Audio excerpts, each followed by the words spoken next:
संकट मोचन भगवान शिव स्वयं संकट में फंस गए एक बार।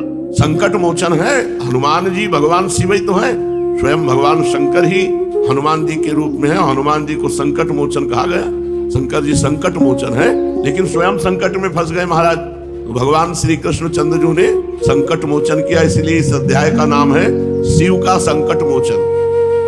जो भगवान शंकर की इस बृकासुर से, भस्मासुर से छुड़ाने की लीला को कहेगा और सुनेगा, वो भगवान शंकर और श्री हरि कृपा से माया के बंधनों से मुक्त हो जाएगा।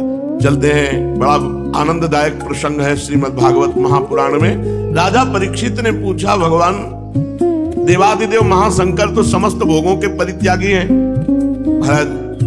कोई भी लोक ऐसा नहीं होगा जहां महल और सब व्यवस्था ना हो, लेकिन भगवान शिव ऐसे महात्यागी भगवान है कि एक कहीं भी कुछ निर्माण नाम की चीज नहीं मिलेगी। 60,000 योजन लंबा चौड़ा एक वृक्ष है बरगद का।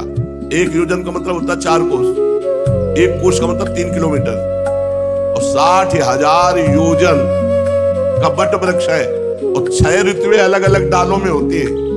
60,000 योजन, एक योजन 4 कोस, 60,000 योजन 2,40,000 शिव है।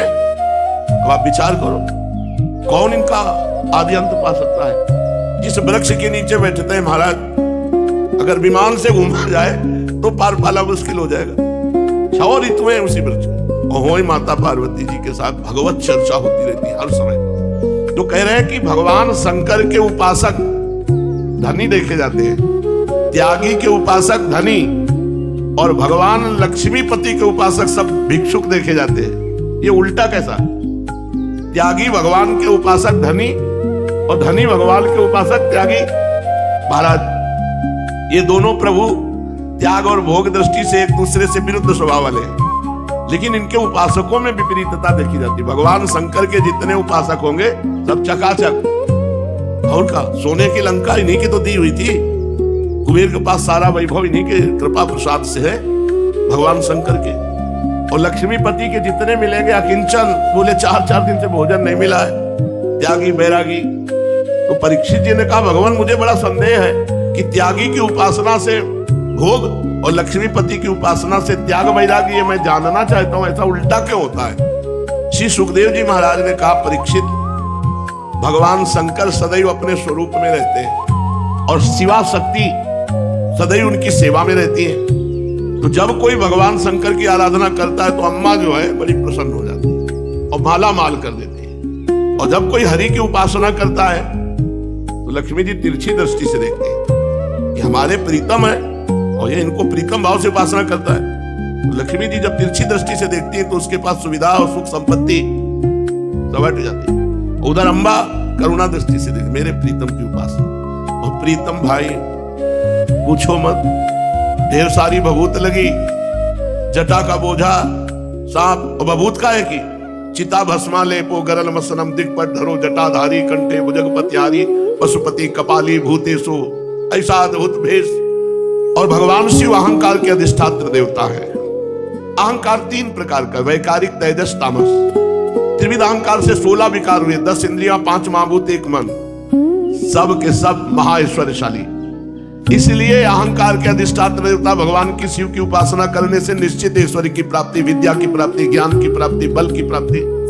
और भगवान श्री कृष्ण प्रकृति से परे, पुरुषोत्तम, माया के गुणों से रहित, तो जब कोई इनका भजन करता है तो भगवान उसे गुणातीत कर देते हैं, माया नहीं देते, गुणातीत कर देते हैं। परीक्षित, तुम्हारे दादा धर्मराज युधिष्ठिर जब अश्वमेध यज्ञ कर चुके थे तो इसी विषय में उन्होंने प्रश्न किया था जैसे तुमने किया। भगवान श्री कृष्ण सर्वशक्तिमान परमेश्वर हैं, ये अपनी आराधना करने वाले को ऐश्वर्य नहीं देते। पूर्व प्रारब्ध हो या आकांक्षा हो तो आ जाएगा, नहीं ऐश्वर्य देते नहीं है, स्वयं प्रसन्न होकर नहीं देते। भगवान श्री कृष्ण से यही प्रश्न किया था कि आपकी आराधना करने वाले प्रायः अकिंचन क्यों पाए जाते हैं? तो भगवान श्री कृष्ण ने कहा, घबरा मत जाना सुन के जो भगवान श्री कृष्ण कह रहे हैं।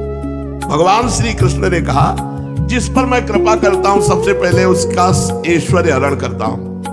डर मत जाना, इसलिए पहले कहा है, डरना मत। अम्बरीश जी का ऐश्वर्य हरण नहीं किया, इसका रहस्य हम बताएंगे। भगवान कह रहे जिस पर मैं यस्याम अनुग्रहणामि हरिष्ये तद्धनम शनैः, धीरे धीरे उसका सब धन हरण कर लेता हूं। जिस पर मैं कृपा करता हूं ततो अधनम त्यजन्त्यस्य स्वजनाः, जब धन नहीं रहता तो फिर उससे कोई प्यार नहीं करता, दुख दुखितम, वो दुखी हो जाता है।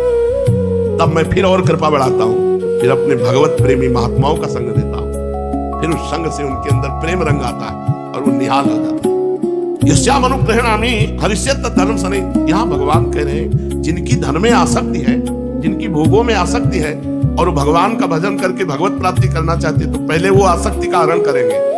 वो आसक्ति ना रही तो फिर भगवान निहाल कर देते। दुनिया का वैभव सब भगवान ही का तो है। जब वो धन के लिए उद्योग करता है तो मैं हर उद्योग निष्फल कर देता हूं। तो विचित्र भगवान की कृपा। जब बार बार असफल हो जाता है तो उसका मन भोगों से विरक्त हो जाता है और भोगों से अपना जे भी मुंह मोड़ा तो मैं अपने प्रेमी भक्त से मिला देता हूं। जहां प्रेमी भक्त से मिला तो हेतु की कृपा की वर्षा करके परम पद पे पहुंचा देती। ये बात है, मेरी कृपा बड़ी सूक्ष्म है, बड़ी सूक्ष्म है। 1 करोड़ कच्चे का आया, बोले भगवान की बड़ी कृपा। ये स्थूल कृपा है, सूक्ष्म कृपा है कि जो रखे भी थे वो भी बीमारी में खर्चा हो गए और बीमारी में अब कोई साथ नहीं दे रहा, घर परिवार का कोई है नहीं, तब अंदर से पुकारा हे कृष्ण आप भी मेरे हो। बहुत विचित्र कृपा है। कह रहे मेरी कृपा बड़ी सूक्ष्म है, सच्चिदानंद स्वरूप परब्रह्म की प्राप्ति करा देती है मेरी कृपा। थोड़ी कड़वी है। मेरी प्रसन्नता, मेरी आराधना करना बहुत कठिन है, इसी से साधारण लोग मेरी आराधना नहीं करते। असाधारण कृपा।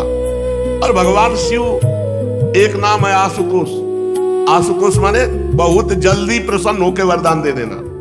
तो कभी कभी खुद ही संकट में फंस जाना होता है बहुत जल्दी वरदान दे देने में। तो श्री सुखदेव जी कहते हैं परीक्षित, वरदान और शाप देने में समर्थ हैं तीनों देवता, भगवान ब्रह्मा, भगवान विष्णु, भगवान महादेव। पर इनमें सबसे जल्दी वरदान देने में कृपालु हैं आशुतोष और हरदानी भगवान शिव।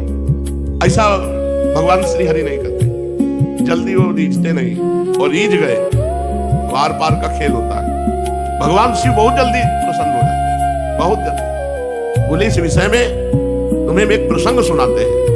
एक बार वृकासुर, ये शकुनी दैत्य का पुत्र है जिसे बाद में भस्मासुर कहा गया। इसकी बुद्धि बहुत बिगड़ी हुई थी। एक दिन उसने देखा नारायण नारायण नारायण करते हुए देवर्षि नारद जी जा रहे थे। नारद जी से कहा जल्दी से जल्दी जो प्रसन्न हो जाए वो हमें बताओ, कौन है प्रसन्न होगा, कौन देवता है जो झटपट आशीष दे दे, आशीर्वाद दे दे। तो नारद जी ने कहा आशुतोष बड़ी जल्दी प्रकट होने वाले भूत भावन भगवान शंकर देवादिदेव महादेव, तुम भगवान शंकर की आराधना करो, बहुत जल्दी वो प्रसन्न हो जाते हैं। थोड़े सी साधना में बहुत जल्दी प्रसन्न होकर जो मांगे वो दे देते हैं, और थोड़े से अपराध में वो भस्म भी कर देते हैं। देखो रावण थोड़ा भगवान शिव जी का स्तवन और सेवा किया, पूरे सोने की लंका और सब वैभव। बाणासुर तांडव नृत्य में ऐसे 1000 भुजाएं और पूरे नगर की रखवाली की जिम्मेवारी ले ली भगवान शंकर ने। कैलाश उठा करके भुजाओं में भगवान का स्तवन किया। भगवान शिव का पूरा वरद हस्त था रावण के ऊपर।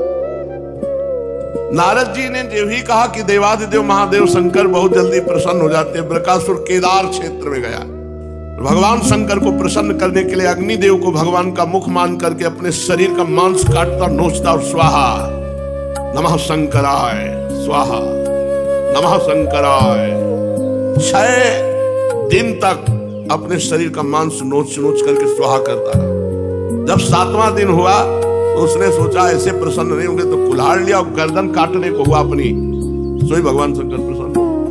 भगवान शंकर ने कहा क्यों आत्महत्या करता है, बोल क्या तुझे चाहिए।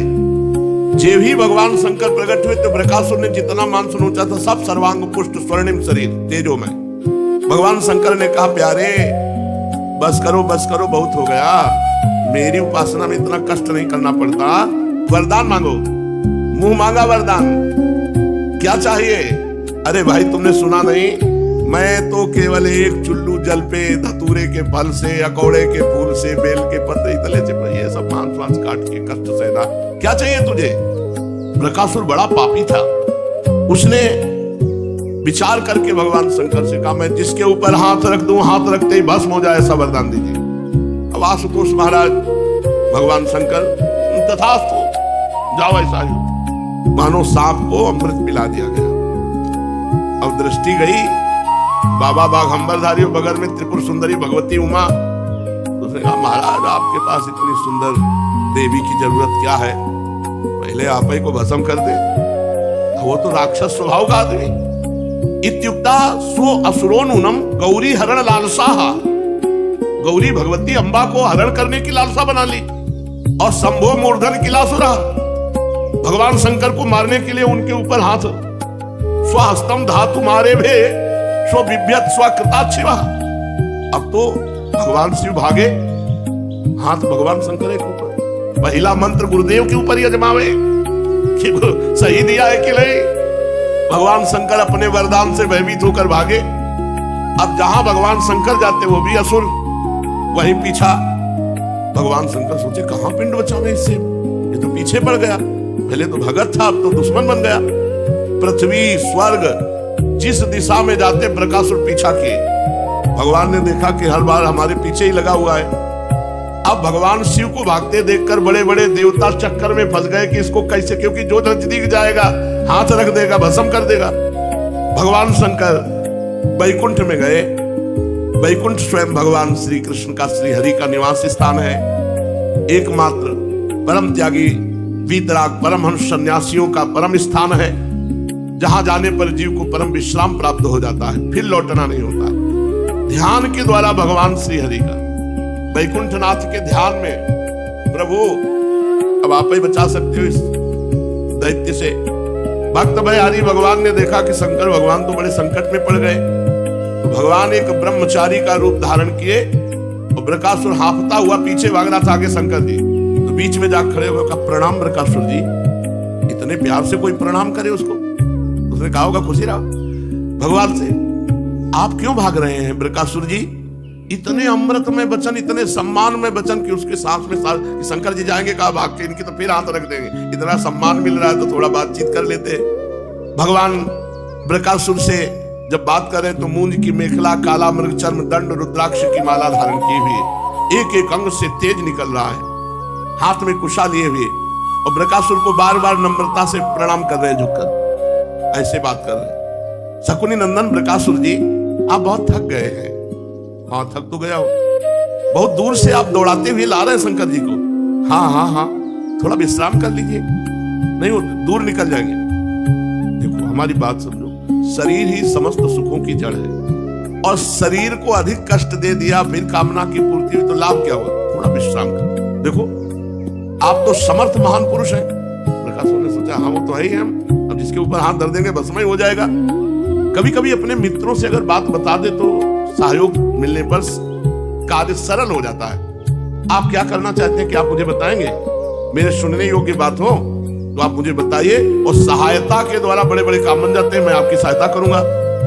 परीक्षित, इतना अमृत शब्द थे भगवान के कि वो लुट गया भगवान के वचनों में। अब उसने नारद जी से मिलने की बात लेकर पूरी तपस्या को, शंकर जी के वरदान तक की पूरी बात बता दी, और कहा कि मैं शंकर जी को भस्म करना चाहता हूं। भगवान ने कहा यार तुम कहां फंस गए, इनकी बात मानते हो? सत्य झूठे हैं, इनकी बात तुम कैसे मान ली? तुम इनकी बात पर विश्वास करते हो?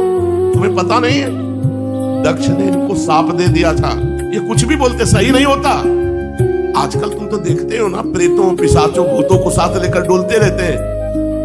ये बात तो है। बोले इतने महान होकर इनकी बात पे विश्वास कर लिए। प्रत्यक्षम किम प्रमाणम, तुम अपना हाथ अपने ऊपर रख के देखो, अगर झूठा निकले तो हम दोनों मिलकर दंड देते। ये बात तो ठीक है। स्वाहा। तो भगवान ने ऐसी वाक चातुरी से फंसाया कि जो हाथ शिव जी के ऊपर रखना चाहता था अपने ऊपर रख लिया। भगवान शिव के वचन के मिथ्या हो सकते? भगवान ने ऐसी मोहित करके बात की, दुर्बुद्धि की बुद्धि मारी गई और सिर पर अपने हाथ रख लिया। बस उसी क्षण भस्म हो गया, हाथ रखते ही भस्म, भस्मासुर उसी सब अपने आप भस्म हो गया। मानो उस पर बिजली टूट पड़ी हो, एकदम तुरंत राख हो गया। आकाश से देवता लोग फूलों की वर्षा। भगवान ने आवाज लगाई, देवादिदेव आ जाओ, तसल्ली से वापस आओ, नहीं बचा, मर गया, आ जाओ। देवता लोग नमो नमः साधु साधु करके पुष्प बरसाने लगे। पापी बृकासुर की तत्काल मृत्यु हो गई। पितर और गंधर्व अत्यंत प्रसन्न होकर भगवान का यश गान करने लगे। बहुत विकट संकट से भगवान शंकर मुक्त हुए।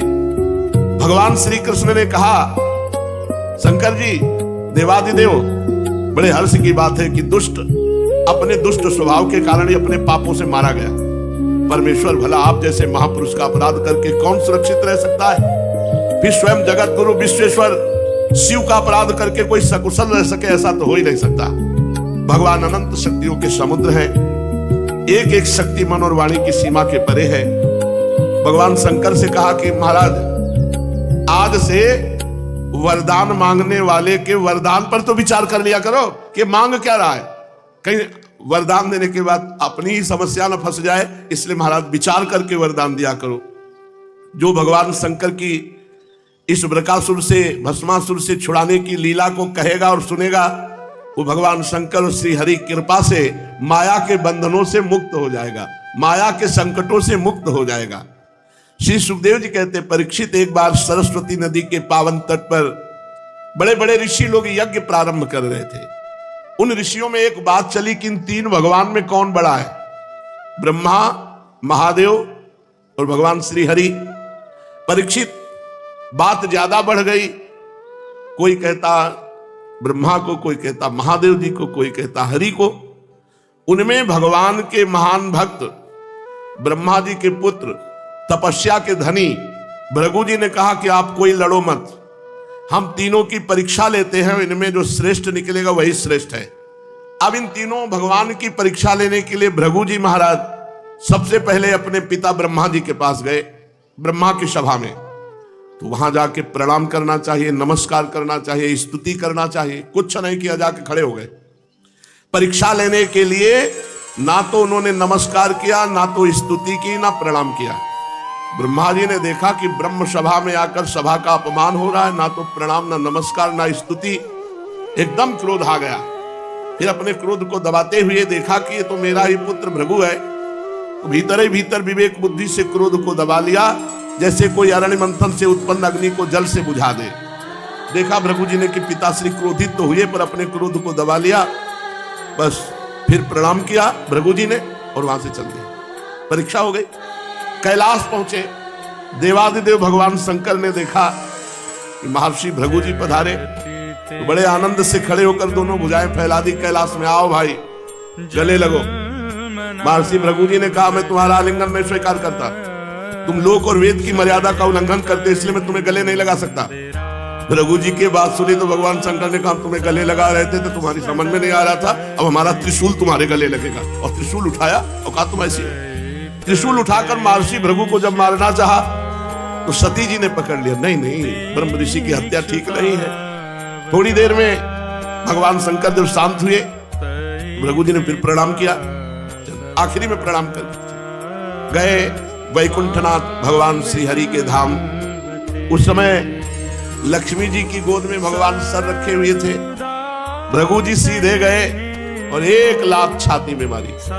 भक्तवत्सल भगवान श्री हरि उठ खड़े हुए, सैया से नीचे उतरे, शेष सैया से, और भृगु जी को सिर झुकाकर प्रणाम किया। और भगवान ने कहा, आपका स्वागत है, मुझे पता नहीं था कि आप आ रहे हो, नहीं तो उठ करके आपकी अगवानी करता। प्रभु मेरा अपराध क्षमा करना, क्योंकि मैं आप जैसे ब्रह्म ऋषि का आदर नहीं कर पाया। महामुने भगवान ने चरण पकड़ लिए भृगु जी के और कहा, तुम्हारे चरण अत्यंत कोमल है, मेरी छाती बड़ी कठोर है, कहीं तुम्हारे चरणों को चोट तो नहीं लग गई। सहलाने लगे भगवान। महर्षि, आपके चरणों का जल तीर्थों को भी तीर्थ बनाने वाला है। आज मैं और मेरा लोग सब पावन हो गया आपके चरणों के स्पर्श से। भगवान वचन दिए कि आज के बाद चाहे जो अवतार हो मेरा, तुम्हारा चरण चिन्ह हमारी छाती पे रहेगा, ये हमारा आभूषण रहेगा, भृगु चरण चिन्ह, भृगुलता। श्री सुखदेव जी कहते हैं, परीक्षित, भृगु जी के आंसू आ गए। मैंने लात मारा और भगवान चरण पकड़ कर दबा रहे कि हमारी छाती बड़ी कठोर है, तुम्हारे चरणों में कहीं चोट ना लग गई हो।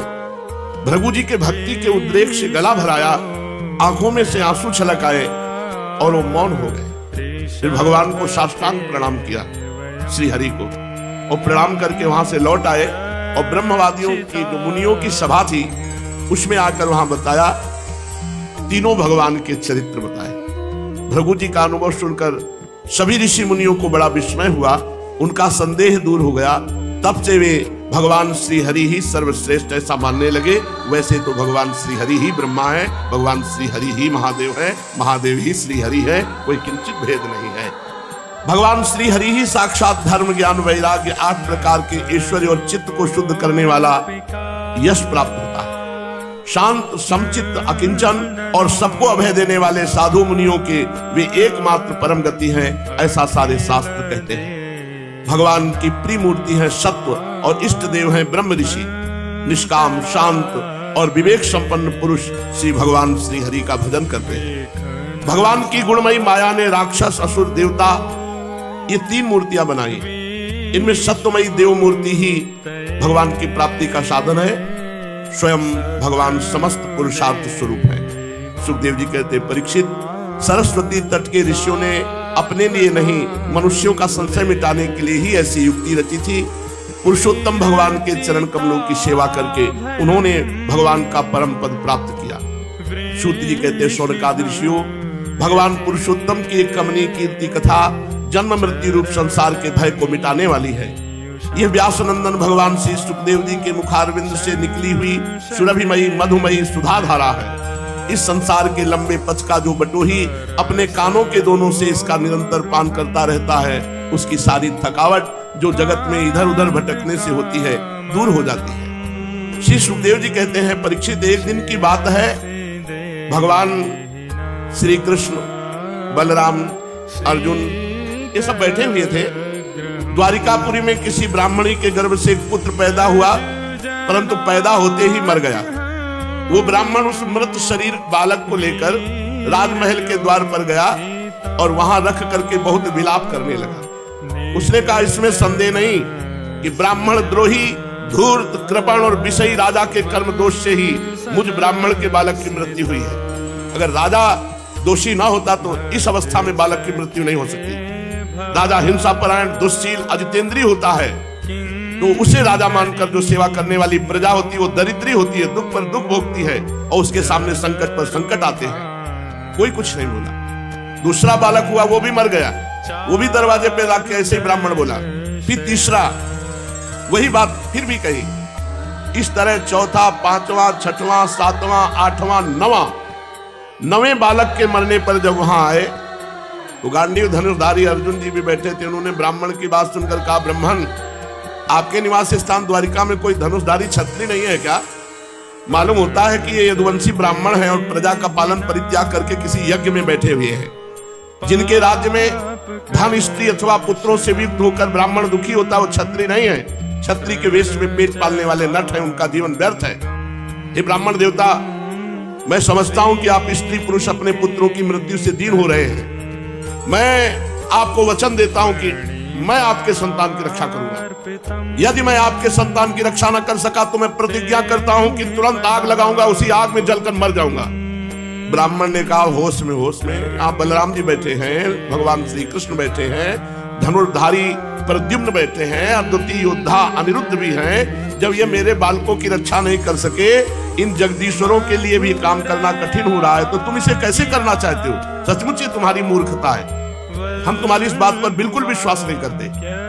अर्जुन ने कहा, ब्राह्मण, मैं बलराम नहीं हूं, मैं श्री कृष्ण नहीं हूं, मैं प्रद्युम्न नहीं हूं, मैं अर्जुन हूं। भाव इसका क्या है कि मैं भगवान तो नहीं हूं लेकिन भगवान का दास हूं, और जो काम भगवान भी नहीं पूरा कर सकते भगवान अपने दास की इच्छा जरूर पूरी करते हैं। आंतरिक भाव है, मैं गांडीव धनुषधारी अर्जुन हूं, जिनका गांडीव नामक धनुष विश्व विख्यात है। जाओ ब्राह्मण देवता, विश्वास करो मेरी बात पर, मेरे बल पर उसका तिरस्कार मत करो। आप जानते नहीं हैं, यदि मैं अपने पे आ जाऊं तो भगवान शंकर को भी युद्ध में तृप्त कर सकता हूं। भगवान, मैं क्या अधिक कहूं, अगर मृत्यु तुम्हारी संतान को ले गई तो मृत्यु को भी परास्त करके तुम्हारी संतान को लाऊंगा। परीक्षित, जब अर्जुन ने इस प्रकार ब्राह्मण को विश्वास दिलाया तो उसने कहा, जय हो महाराज। फिर आपकी अर्जुन के बल पौरुष का प्रसन्नता पूर्वक बखान करता हुआ ब्राह्मण घर लौट आया। फिर समय आया जब प्रसव का, ब्राह्मण दौड़ता हुआ अर्जुन के पास आया और कहने लगा, इस बार तो मेरे बच्चे को मृत्यु से बचा लो। अर्जुन, ये सुनकर अर्जुन वहां गए, शुद्ध जल से आचमन किया देवादिदेव महादेव भगवान शंकर को प्रणाम किया, फिर दिव्य अस्त्रों का स्मरण किया, गांडीव पर डोरी चढ़ाई और हाथ में लेकर ऐसे दिव्यास्त्र मंत्रों का अभिमंत्रित करके प्रसव ग्रह को पिंजड़ा बना दिया। अगर वायु भी प्रवेश करेगी तो अर्जुन से आज्ञा पाकर, मृत्यु भी प्रवेश करेगी तो अर्जुन से आज्ञा पाकर। अब बड़ा आश्चर्य हुआ, पहले ब्राह्मण का बच्चा होता था तो भूमि पर जन्म तो होता था, जन्म होते ही वो मर जाता था। अब की बच्चा पैदा हुआ, रोने की आवाज आई और देखते देखते सशरीर आकाश को चला गया। और वो ब्राह्मण भगवान श्री कृष्ण के सामने अर्जुन की निंदा करने लगा, बोले मूर्खता तो देखो, पहले लाश तो मिल जाती थी, अब तो शव भी नहीं मिला, आकाश को चला गया।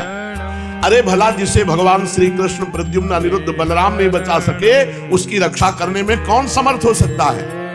मूर्खतावश उस बालक को लौटा लाना चाहता है जिसे प्रारब्ध ने हमसे अलग कर दिया है। जब उस ब्राह्मण ने इस प्रकार भला बुरा कहा तो अर्जुन ने तत्काल योग बल से यमराज के पास गए, सेमिनीपुरी, वहां कहा, आदेश किया कि ब्राह्मण का बालक वापस किया जाए। बोले आया ही नहीं। पूरे त्रिभुवन के जो भी मरेगा वहां हिसाब किताब होता है, उसका हिसाब किताब नहीं। बोले यहाँ कोई मतलब नहीं, उस ब्राह्मण बालक का कोई मतलब नहीं, न काल से न मृत्यु से। इंद्र के लोग गए, अग्नि के लोग गए, निऋति के लोग, सोम, वायु, वरुण, सब नीचे की पुरियों में, ऊपर के लोकों में, सब ब्रह्मांडों में खोज डाला। महालोक, जनलोक, तपलोक, सत्यलोक, कहीं भी बालक नहीं मिला। अब अर्जुन की प्रतिज्ञा पूरी ना हो सकी, तब उन्होंने अग्नि चिता लगाओ। भगवान श्री कृष्ण का रुको रुको रुको, यही बात है, अभी तुम्हारा पूरा बल मैं हूं। ये बात समझ, भक्त का जितना बल है तो है, नहीं भक्त का पूरा बल भगवान है। अर्जुन तुम अपने आप का तिरस्कार मत करो, तुम्हारा बल मैं हूं। चलो मैं तुम्हें अभी ब्राह्मण बालक दिखाई देता हूं। आज लोग जो तुम्हारी निंदा कर रहे हैं, फिर ये लोग तुम्हारी प्रशंसा करेंगे, तुम्हारी कीर्ति की स्थापना करेंगे। सर्वशक्तिमान भगवान इस प्रकार अर्जुन को समझाया बुझाया और अपने सारथी दारुक को बुलाया। दिव्य रथ पर बैठे अर्जुन के साथ और पश्चिम दिशा की ओर प्रस्थान किया। फिर भगवान पूरी यात्रा करते हैं, कहां पहुंचते हैं, कैसे बालक लाते हैं, शेष चर्चा आगे। श्री राधा वल्लभ लाल।